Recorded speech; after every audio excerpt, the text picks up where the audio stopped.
Quand je serai dans la Jérusalem céleste, j'aurai le privilège d'aller où je veux. Et je verrai encore cette terre des États-Unis. Mais les États-Unis, il y a une prophétie de malheur qui pèse sur les États-Unis, où tout sera détruit. Nous savons et nous attendons. Donc, bien-aimés frères, les sentiments de Dieu ne peuvent pas changer parce que tu as fait ceci et cela. Et quand Ésaü a négligé le droit d'aînesse, à la fin, c'est Jacob qui s'est présenté pour arracher la bénédiction des premiers-nés. Mais la Bible dit, Ésaü se présentant en retard, il ne put changer les sentiments de son père, malgré les pleurs qu'il a, les larmes et les pleurs qu'il a manifestés. Il ne put changer les sentiments de son père. Nous, frères, on n'a pas besoin de bousculer Dieu pour qu'il change ses sentiments à notre égard. Il dit, avant même que tu sois né, je t'avais aimé. Dites Amen. Amen. Je t'avais aimé. Maintenant, nous sommes des hommes, quand nous marchons sur la terre, nous marchons avec cette assurance que non, moi, tel que vous voyez là, Dieu même. Amen. Mais qu'est-ce que tu as fait pour que je dise, mais je n'ai rien fait, parce qu'avant même que je naisse, il m'aimait déjà. Bon, maintenant, si c'est sur la base de son propre amour, qu'est-ce qui va déranger cet amour dans la suite de temps? Je peux commettre une erreur. L'amour de Dieu en moi fera que mon cœur se répande. Amen. Oh Seigneur, je sens que j'ai mal fait. Même dans le naturel, quand tu aimes bien ton ami et que tu vois que quelqu'un d'autre lui a fait du mal, ça te fera du mal. Qui t'a fait ça? Non. Alors toi-même, quand tu réalisas qu'une parole que tu avais sortie quelque part lui a causé du tort, tu vas regretter. Oh, c'est à cause de mes paroles que telle chose lui est arrivée. Parce que tu l'aimes, tu ne voudras pas lui faire du mal. Parce que tu aimes Dieu, tu ne voudras pas l'offenser. Mais l'erreur peut arriver, tu sentiras cette douleur-là. Mais cette douleur-là ne t'amènera jamais à douter de la vie éternelle. Jamais à douter que Dieu va te haïr. Non. Lui, il a dit, je ne t'abandonnerai pas. Même si tu tombes dans le mal. Permettez, hein, j'utilise les termes comme ça, mais on peut retrouver exactement comment il est écrit que même si il viole mes commandements, il ne respecte pas mes lois, je ne retirerai pas la grâce. Mais il y a des hommes sur qui Dieu retire la grâce, comme Saül, celui qui fut roi avant David.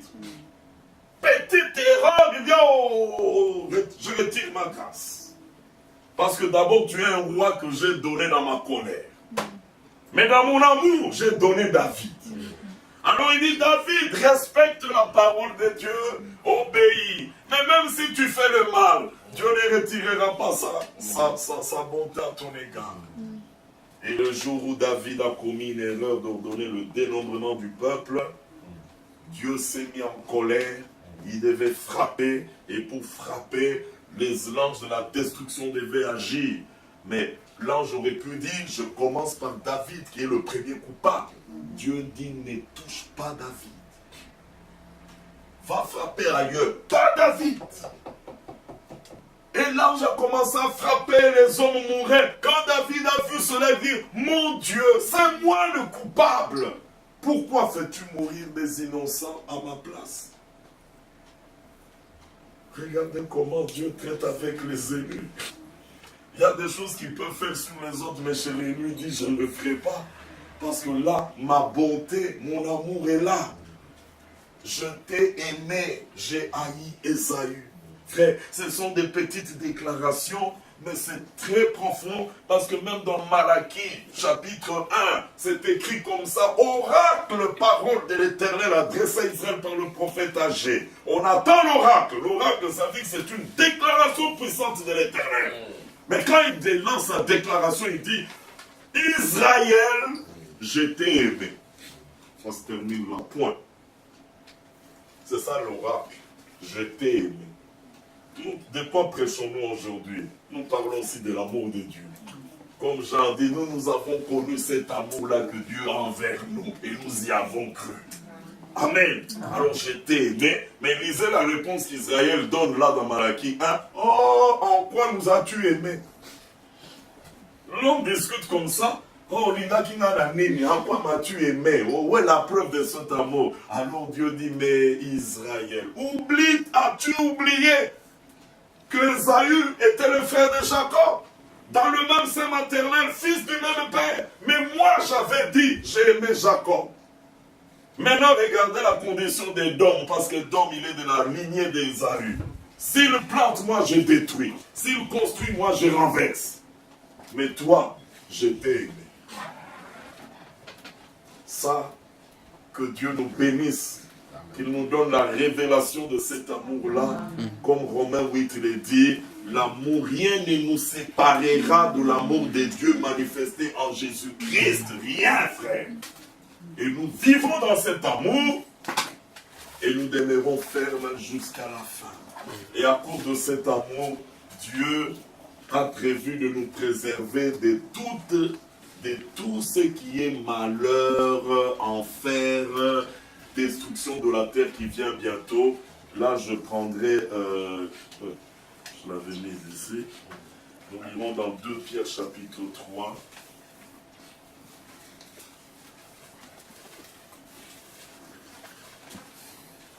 Vous voyez que c'est toujours l'amour de Dieu. 2 Pierre. Et ceci a une importance particulière pour nous au temps de la fin.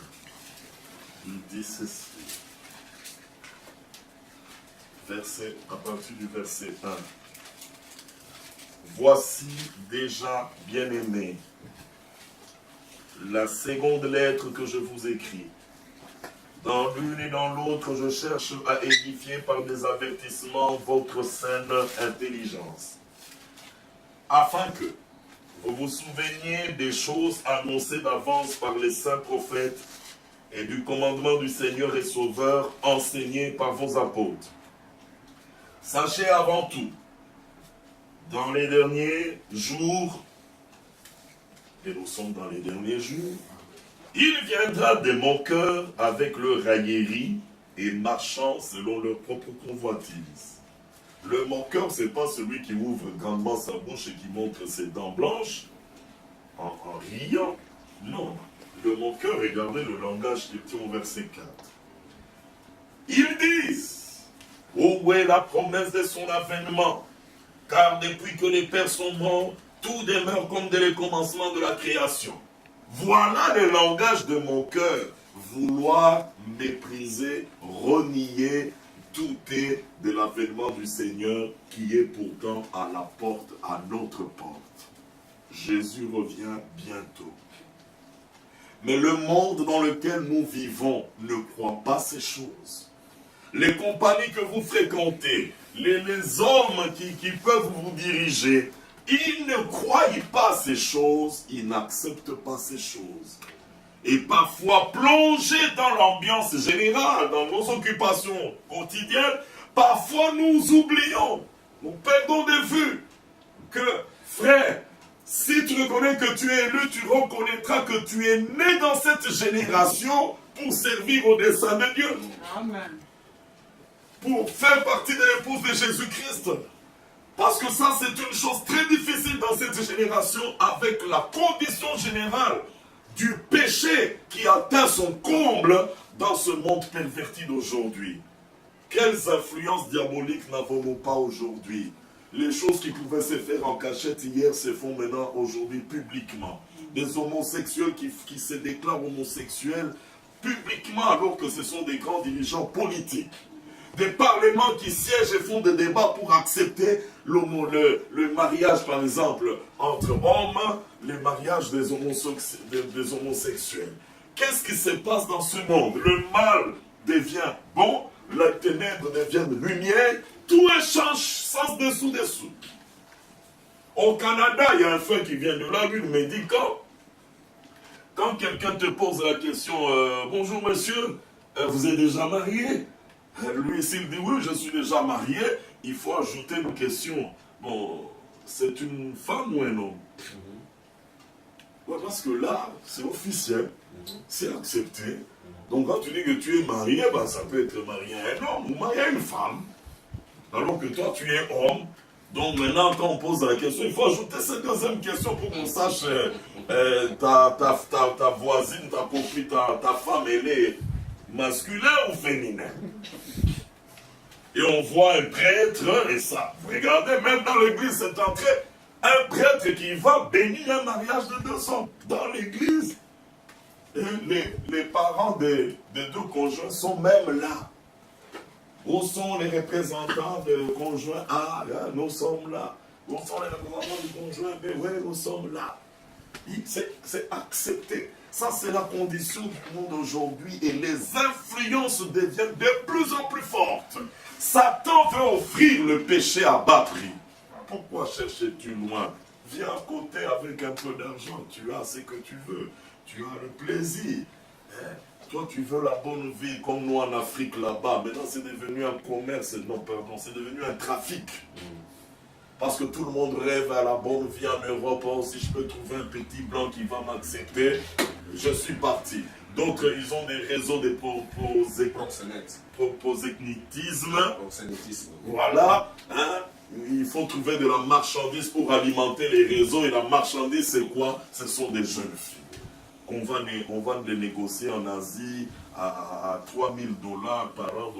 Donnez-nous votre jeune fille, parce qu'ils savent qu'avec elle, on va faire des bénéfices. C'est ça le monde d'aujourd'hui. Est-ce que c'est vraiment de ces conditions que Dieu va sortir une église épouse, prête pour aller dans l'enlèvement?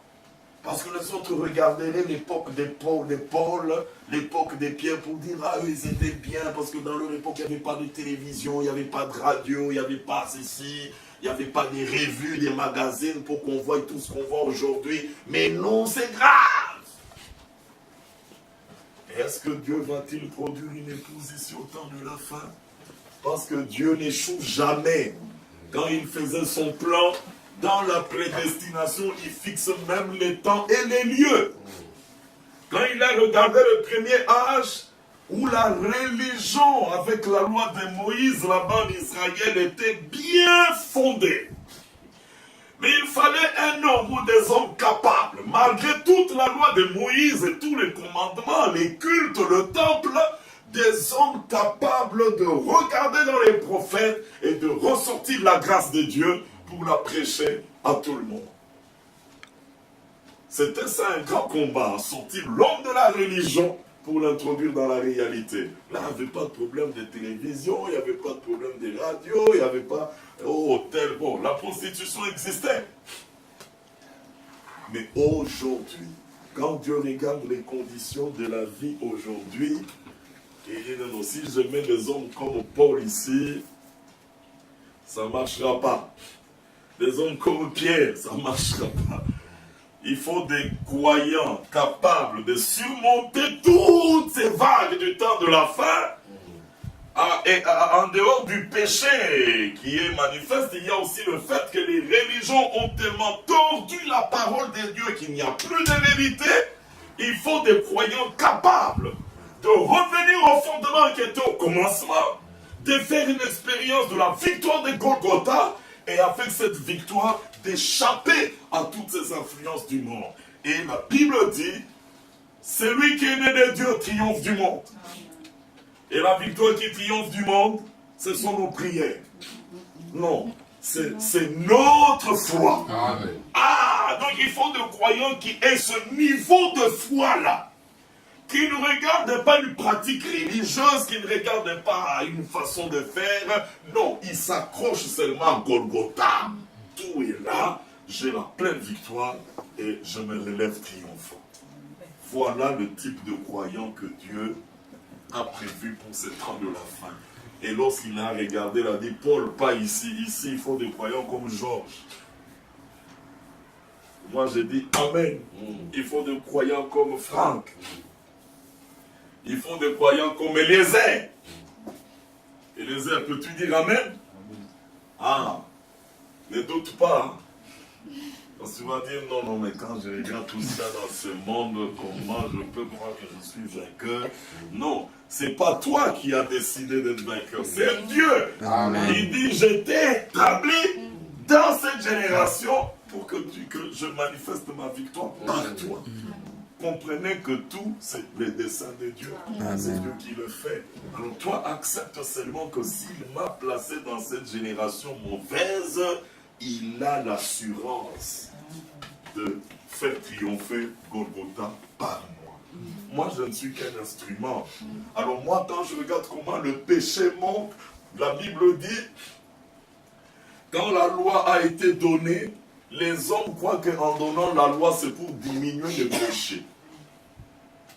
Ça, c'est la sagesse des hommes. Mais quand vous lisez dans la Bible, il est dit, la loi fut donnée pour que le péché augmente.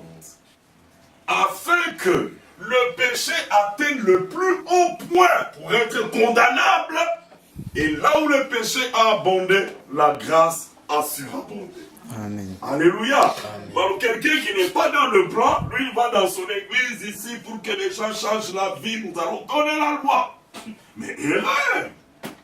Vous allez faire des hypocrites.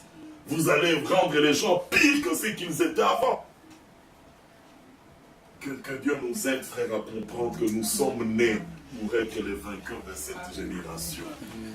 Jésus a dit à Pilate, je suis né et je suis venu dans le monde pour rendre témoignage à la vérité. Amen. Il savait qu'il était l'agneau du sacrifice. Et dans Jean 12, lorsqu'il a considéré la mort de Golgotha, la Bible dit, son âme fut troublée. Mon âme est troublée. Père, que demanderai-je? Délivre-moi de cette coupe. Il répond, mais non, c'est pour cette heure-là que je suis venu dans le monde. Il savait qu'il devait mourir de cette mort-là, pas moyen d'échapper. Alléluia. Si toi tu sais pourquoi tu es venu dans le monde, quand le plan de Dieu t'est révélé, tu connais maintenant ta position dans le plan. Tu sais que tu es un bienheureux, celui que la Bible appelle concitoyen des saints et gens de la maison de Dieu. Et Jérusalem céleste qui est la future ville, nous sommes les habitants, les futurs habitants de cette Jérusalem céleste. Alors Paul dit, notre bourgeoisie n'est pas d'ici-bas, mais elle est céleste, d'où nous attendons comme sauveur Jésus qui viendra alors transformer notre corps d'humiliation pour le rendre semblable à son corps de gloire. Alors nous entrerons dans notre gloire, dans notre richesse. C'est ça qui fait notre joie. C'est ça qui fait notre assurance. Même si je manque les richesses de la terre, je sais que là, j'ai tout. Pouvez-vous avoir la foi que Moïse avait? Louis, considéré comme fils de la fille du Pharaon, qui a grandi dans le palais, qui avait droit à toutes les richesses du palais. Mais un jour, alors que les autres pouvaient l'envier, oh, si je pouvais être comme Moïse, si je pouvais manger comme Moïse, être habillé comme Moïse. Mais lui, il reçut la révélation que le peuple qui est maltraité là-bas, c'est mon peuple. Et par cette révélation, la Bible dit, par la foi, il refusa d'être appelé fils de la fille du Pharaon, aimant mieux être maltraité avec le peuple de Dieu que de jouir pour un temps les jouissances du palais du Pharaon. Aujourd'hui, est-ce que Dieu peut produire encore de telles sommes avec une telle foi? Oui, Dieu le fait par nous. Amen. Amen. Alors là, nous n'envions pas le monde, nous refusons. Parce que quand la foi vraiment a pénétré ton cœur, on va voir les genres de décisions que tu vas prendre, les genres d'engagement que tu vas prendre. Tout cela sera fonction de la foi. Je décide, je m'engage, mais la Bible dit c'est par la foi. Et nos décisions vont étonner le monde, on va nous prendre pour des fous. C'est ça que Dieu a fait de nous les vainqueurs de cet âge. Et nous le croyons et nous marchons pour cela. Nous terminons la lecture ici de 2 Pierre chapitre 3, verset 5. après avoir parlé de comment les moqueurs parlent, ils veulent ignorer en effet que des cieux existaient autrefois par la parole de Dieu, ainsi que le terre tirée de l'eau est formée au moyen de l'eau, et que par ces choses le monde d'alors périt, submergé par l'eau. Mais par la même parole, les cieux, écoutez bien, par la même parole, les cieux et la terre d'aujourd'hui ou d'à présent sont gardés et réservés pour le feu. Qui croit cela? Dieu dit vrai, il ne ment pas. Réservé pour le feu, pour le jour du jugement et de la ruine des hommes impies. Mais il est une chose bien aimée que vous ne devez pas ignorer, c'est que devant le Seigneur, un jour est comme 1000 ans et 1000 ans comme un jour. Le Seigneur ne tarde pas dans l'accomplissement de la promesse. Amen. Comme quelques-uns le croient. Alors vous verrez que les incrédules, eux, se moquent de nous. Mais vous verrez des croyants qui ont fait 10 ans dans cette espérance qui lâchent prise à la fin. Oh frère, bon, est-ce que vous êtes sûr? Bon, moi je trouve, il a perdu son espérance. Comme quelques-uns les croient. Mais il use de patience envers vous, ne voulant pas qu'aucun périsse, mais voulant que tous arrivent à la repentance. Le jour du Seigneur viendra comme un voleur. En ce jour, les cieux passeront avec fracas, les éléments embrasés se dissoudront, et la terre avec les œuvres qu'elle renferme sera consumée. Puisque tout cela est en voie de dissolution, combien votre conduite et votre piété doivent être saintes. Attendez et hâtez l'avènement du jour de Dieu. Plus le jour approche, nos cœurs vibrent au rythme de cette arrivée. Pourquoi sommes-nous ici? Pourquoi Dieu a permis que moi j'arrive ici? Des sacrifices sont consentis, mais c'est parce que Dieu vous connaît. Dieu a voulu que ces choses soient entendues. Nous venons simplement contribuer. Le frère est ici, il vous parle de la part de Dieu. D'autres sont peut-être passés, moi je passe, d'autres passeront encore. Mais c'est parce que Dieu veut vous préserver de cette destruction. Dieu veut vous préserver comme il avait préservé Lot de Sodome. Hâtez l'avènement du jour de Dieu, jour à cause duquel les cieux enflammés se dissoudront et les éléments embrasés s'effondreront. Mais nous attendons selon sa promesse des nouveaux cieux et une nouvelle terre où la justice habitera.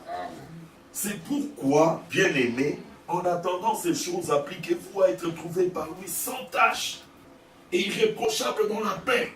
Recherchez la sanctification. Mais rechercher la sanctification, cela doit vous pousser à aller là où la solution a été donnée. Collez-vous à Golgotha. Dites, Seigneur, je ne te lâche pas jusqu'à ce que j'expérimente ces choses que tu m'as données. Verset 15. Croyez que la patience de notre Seigneur est votre salut. Comme notre bien-aimé, le frère Paul vous l'a aussi écrit selon la sagesse qui lui a été donnée. Verset 17. Vous donc, bien-aimés, qui êtes avertis. C'est ça, encore une grâce que Dieu vous fait. Vous êtes jeunes, vous voyez ce que le monde est en train de tourner autour de vous, mais vous êtes des jeunes avertis. Tenez-vous sur vos gardes, de peur qu'entraînés par l'égarement des impies, vous ne venez à des choix de votre fermeté. Mais croissez dans la grâce et dans la connaissance de notre Seigneur et Sauveur Jésus-Christ. Croissez dans la grâce. Pourquoi croître dans la grâce? Parce que Jude termine, Jude c'est juste avant Apocalypse, il n'a qu'un seul chapitre. Il dit, verset 24, or à celui qui peut vous préserver de toute chute et vous faire paraître devant sa gloire irréprochable et dans l'allégresse. Il n'y a que un. Mais le moyen pour nous faire parvenir à cela, Éphésiens chapitre 5,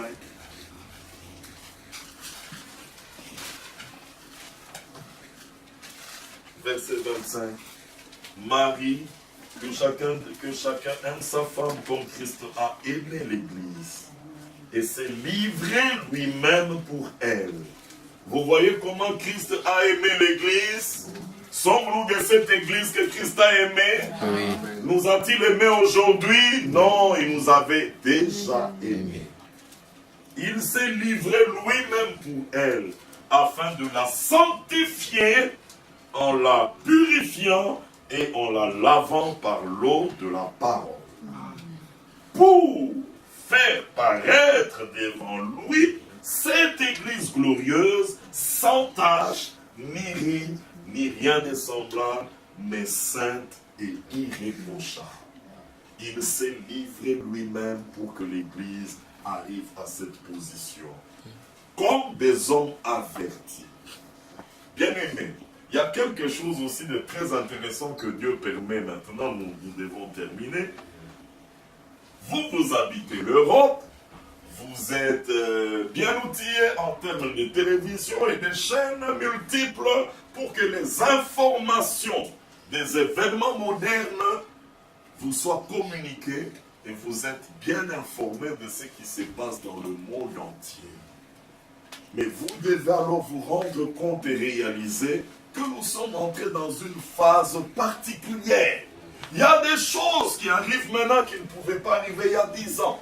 Il y a 5 ans, ça ne pouvait pas arriver. Mais pourquoi Dieu permet que ces choses commencent à arriver seulement maintenant? Que votre esprit soit tenu en éveil. Et vous, comme des hommes avertis, retenez-vous sur vos gardes. Dieu ne veut pas nous faire semer la terreur pour que, ayant peur de la mort, nous fuyions vers Jésus-Christ. Mais en tant qu'enfants de Dieu déjà sauvés, nous devons être attentifs pour que nos cœurs ne soient pas distraits. Que le signe des temps sont tellement évidents. Les autres ont parlé du retour de Jésus. Dieu a envoyé un prophète pour justement remettre en évidence les promesses de l'heure. Il est mort. Depuis sa mort, nous avons déjà atteint presque, je l'ai dit 50 ans. En fait, le calcul de 65 à 2011, combien d'années sont passées et que le message est en train de parcourir la terre. Des signes évidents ont été montrés en Europe. Mais quand vous regardez les catastrophes, regardez le type de catastrophes qui sont en train d'arriver où des villes entières sont rasées et les habitants disparaissent en quelques minutes. Qu'est-ce qui se passe? Ce sont des signes qui doivent nous avertir. Maintenant, un grand signe, c'est Israël.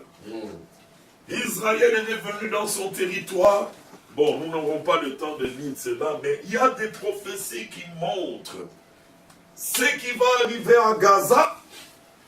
La bande de Gaza qui est aujourd'hui occupée par les Palestiniens qui étaient appelés dans la Bible les Philistins. Et Israël n'a jamais été en paix avec ces Philistins. Dans l'histoire biblique et jusqu'aujourd'hui. Mais le sort réservé à la bande de Gaza, Dieu l'a montré. Tous ces princes et ces grands leaders, je vous détruirai tous. Et ils seront même poussés jusqu'à la mer. Il y a quelque chose qui va arriver à Gaza. Mais vous savez, Israël au début, pour assurer sa propre sécurité, s'était implanté en bande de Gaza, en construisant des maisons pour ce qu'on appelait les colons juifs. Et ils y ont vécu pendant longtemps. Mais cette prophétie de détruire Gaza s'approche. Alors Dieu, pour préserver son peuple, l'ordre officiel est venu du gouvernement, demanda à tous les colons, même ceux qui avaient construit des églises, évacuer Gaza. Mais les colons n'avaient pas accepté d'évacuer Gaza. Non. On a construit cette maison, on est habitué, on ne va pas abandonner. Il y a même des prêtres qui ont refusé de sortir de leurs églises qu'ils avaient construites. Mais l'ordre a été donné aux militaires. Celui qui refuse, ramassez-le par la force, évacuez Gaza. Et on a vu sur les images comment un prêtre qui refusait, 4 militaires l'ont pris, 2 par les pieds, 2 par les épaules, on le transportait calmement. Je crois qu'il se disait pas des brutalités, mais nous allons quand même sortir. Hein? Mais c'est parce que quelque chose va arriver à Gaza. Dieu, que quoi ça, les Juifs ont dû évacuer. Mais maintenant, le grand signe qui se raconte partout, on appelle le printemps arabe. Partout, partout. Et quand vous remarquerez, vous constaterez que dans tous ces pays, il y avait toujours des régimes qui imposaient un état de siège, état d'urgence. Regardez à quelles années cela a été imposé. Dans les années 60, 61, 63. Et ces années-là doivent vous rappeler aussi une histoire particulière par rapport à Israël. Donc il y avait des gouvernements favorables aux Américains qui étouffaient l'éclosion des mouvements islamistes. Mais maintenant nous arrivons à la fin parce que dans la prophétie, la destruction d'Israël est programmée. Je ne lis qu'une seule écriture, et il y a beaucoup de passages qui en parlent. Peut-être je lirai une ou deux. Zacharie 14.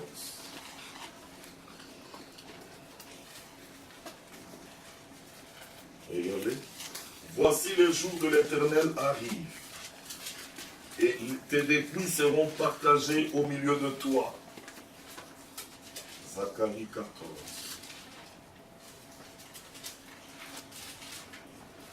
Je rassemblerai toutes les nations pour qu'elles attaquent Jérusalem. Vous avez bien entendu? Moi, Dieu, je rassemblerai toutes les nations pour qu'elles attaquent Jérusalem. La ville sera prise, les maisons seront pillées et les femmes violées.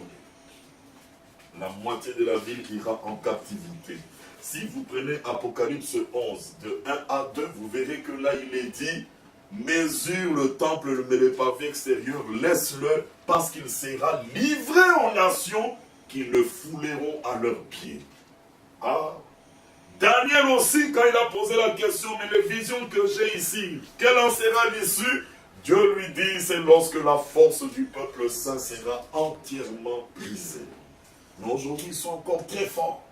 Ils menacent tous les Arabes. En leur disant, vous avez intérêt à ne pas chercher la guerre contre nous parce que vous savez que nous sommes très forts. Mais ici, la ville sera prise, les femmes violées, les maisons seront pillées. La moitié de la ville ira en captivité, mais le reste du peuple ne sera pas exterminé de la ville. Verset 3. L'Éternel paraîtra. Ah!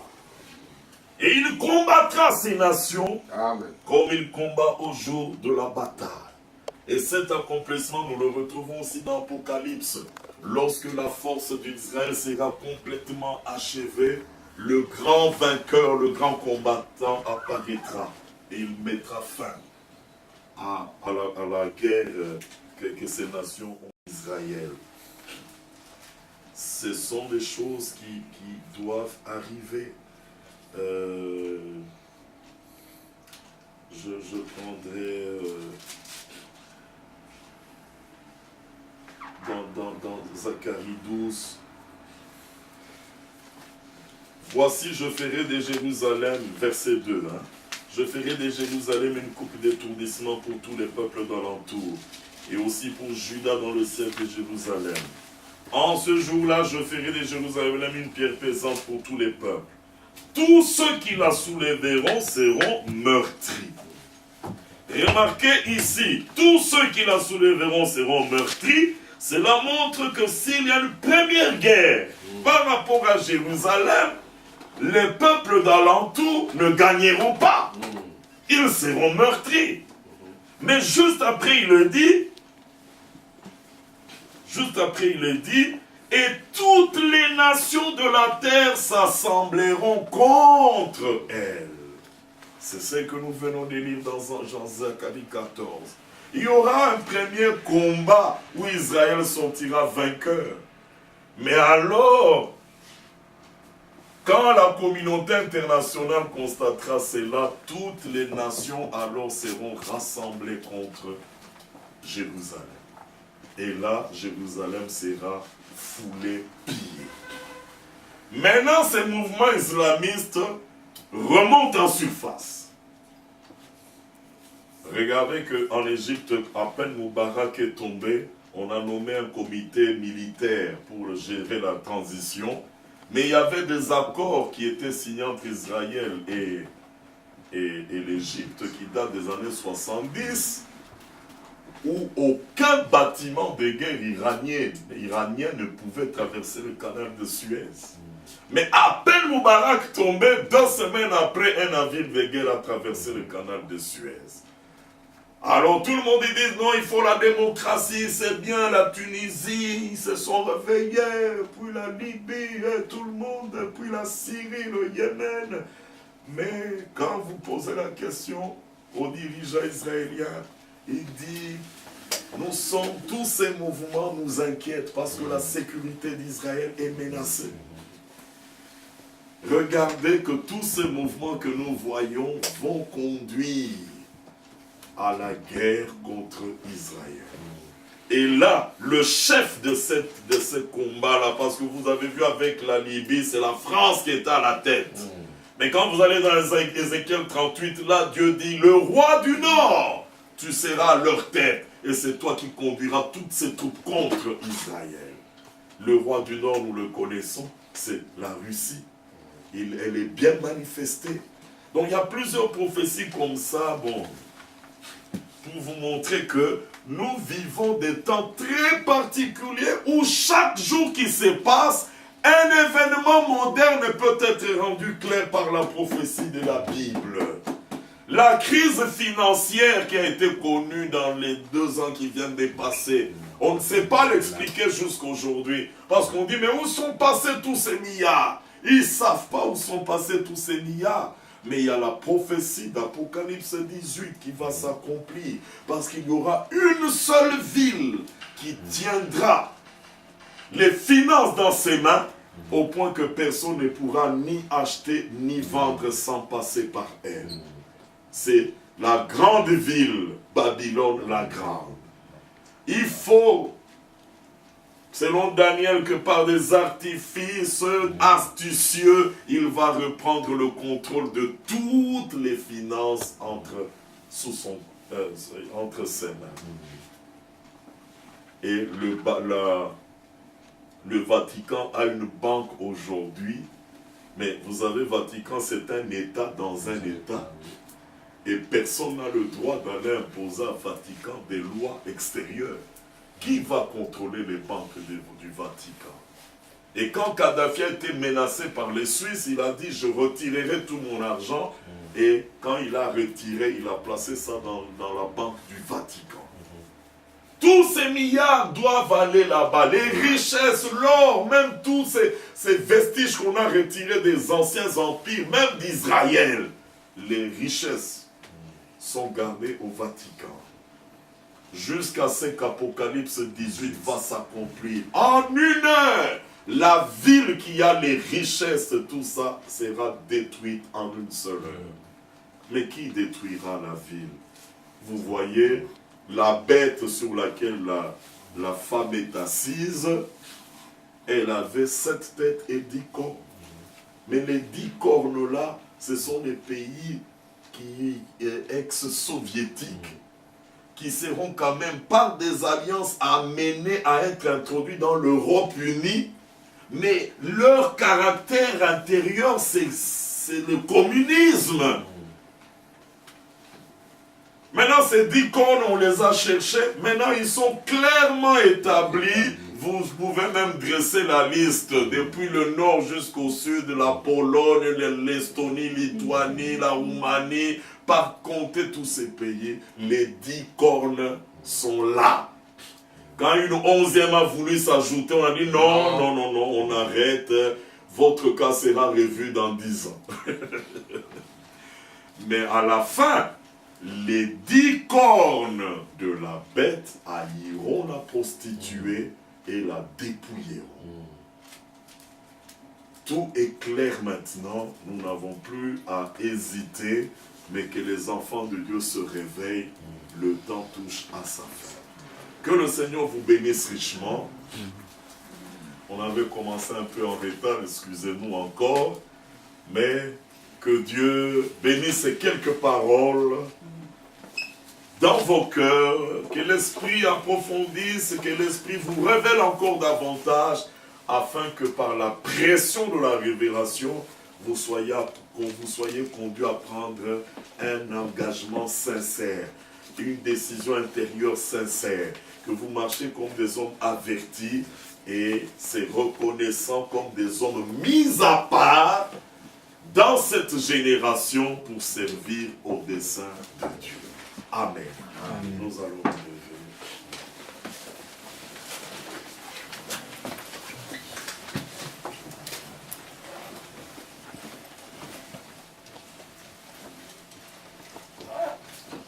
Je crois que c'est vraiment notre désir. Paul disait, je sais que désormais la couronne de justice m'est réservée, non pas seulement à moi, mais à tous ceux qui auront aimé son avènement. Nous aimons son avènement. Nous nous préparons à partir. Amen. Amen. Alors nous chantons ce chœur-là, je désire le voir. Je désire le voir face à face, et chanter pour toujours sa divine grâce, dans les rues pavées d'or, élever ma voix.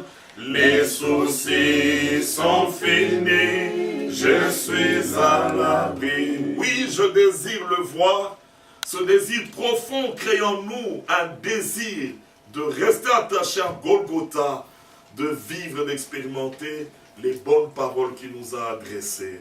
Il y a cet autre cœur qui me vient aussi à l'esprit, dans la pensée. Oh, prends mon âme, prends-la, Seigneur, et que ta flamme brûle en mon cœur, que tout mon être vibre pour toi, sois seul mon maître, ô divin roi, source de vie, de paix, d'amour.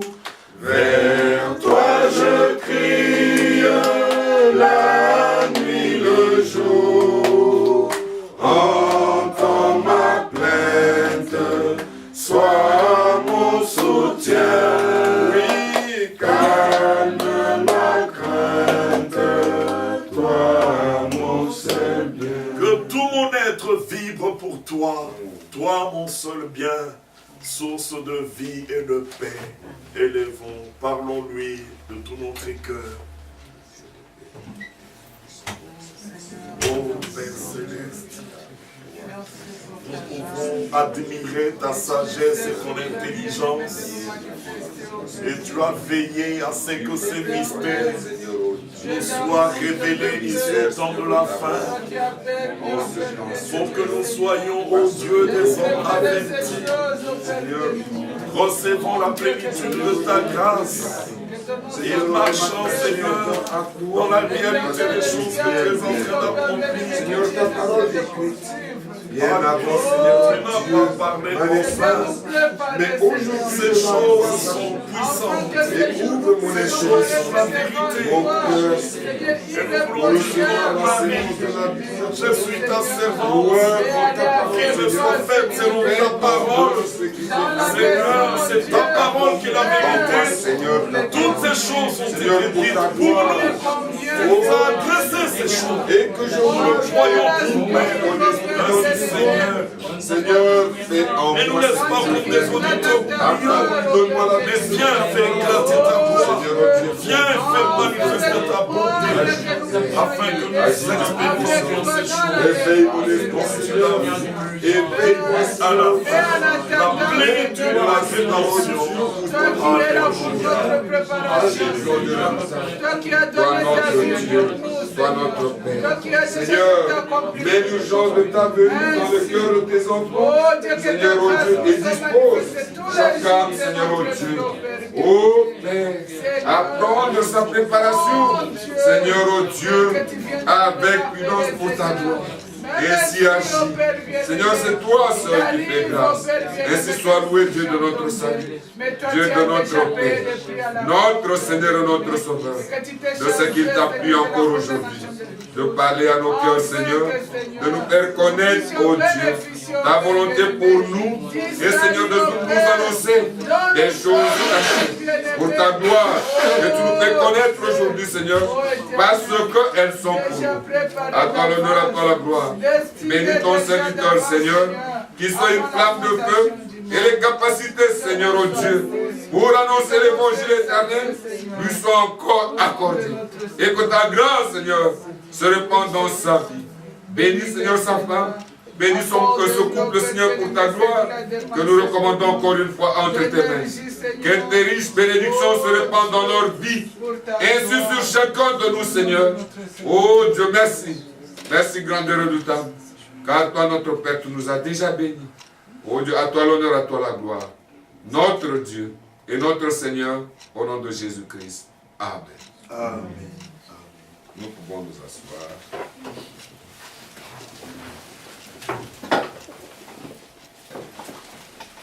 Nous rappelons le programme. Le frère Georges part demain. Nous pourrons quitter ici vers 15 heures.